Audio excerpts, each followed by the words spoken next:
Les ragondins, il y en a certains qui leur donnent le nom de lièvre des marais. Mais c'est pas le vrai nom, hein. Le vrai nom c'est ragondin. Moi je m'appelle Christophe Sonra, je suis technicien à la Fédération des chasseurs et j'ai en charge la gestion de la réserve naturelle régionale. En fait, on y mène un bon nombre d'actions de suivi, d'entretien et entre autres de régulation de certaines espèces comme le ragondin, et c'est en période hivernale qu'on le fait. Il s'en va, lui, pas. Aujourd'hui il fait froid donc c'est pas leur jour. Mais il faut que de temps en temps ça y fasse froid et puis qu'on puisse y aller pour les réguler. Le ragondin, il vit dans toutes les zones humides. Ça peut être une mare, comme une rivière, comme une grande zone humide, comme un lac, comme un marais. Enfin, voilà. Si on ne les tuait pas, je pense qu'il y aurait des impacts sur le milieu énormes. Donc ça va être creuser les berges et après provoquer des inondations. Ça va être les dégâts sur les végétaux, voilà, toutes ces choses-là. Puis on aurait sans doute plus de cas aussi de gens qui attraperaient la leptospirose tous les ans. Hein. C'est des gens qui vont aller se baigner dans un plan d'eau, ils vont avoir une petite coupure, s'infecter avec des urines de ragondin sans le savoir, hein, et puis développer la maladie et pas se soigner parce qu'ils ne vont pas dépister cette maladie forcément. Ici, là, il y a à peu près un ragondin sur 2 qui est porteur de la leptospirose. Un jeune.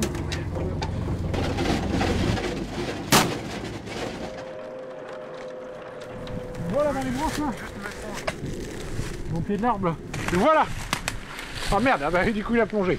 Il y a un peu plus d'un siècle, l'homme a importé le ragondin en France pour l'élever et pour sa fourrure. Et puis petit à petit, il y a des élevages confirmés, ils se sont échappés de captivité. Et puis ils ont commencé à proliférer dans tous les cours d'eau.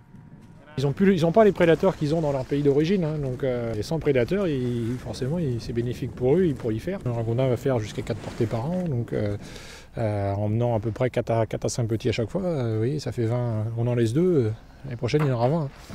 C'est une nécessité, malheureusement. Il doit y en avoir un entre nous deux là.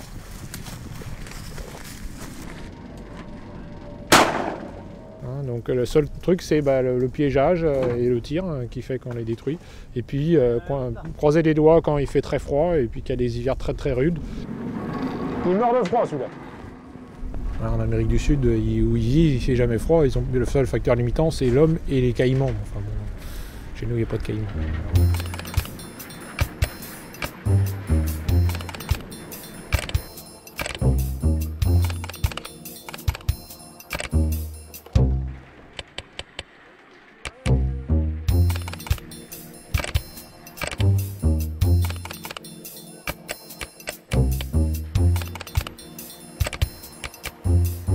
Alors aujourd'hui, on ne peut pas élever du ragondin n'importe comment. Aujourd'hui, il y a des normes particulières qui fait que ceux qui élèvent du ragondin, il y en a qu'on élève pour manger ou pour la fourrure, sont élevés d'une certaine façon qui fait qu'ils ne peuvent plus s'échapper de captivité.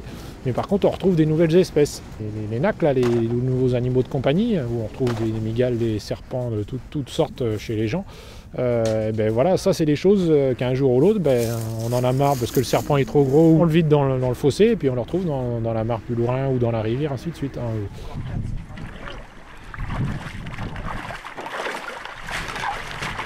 Tous les ans, c'est à peu près le même chiffre, c'est plus de 2000 par an.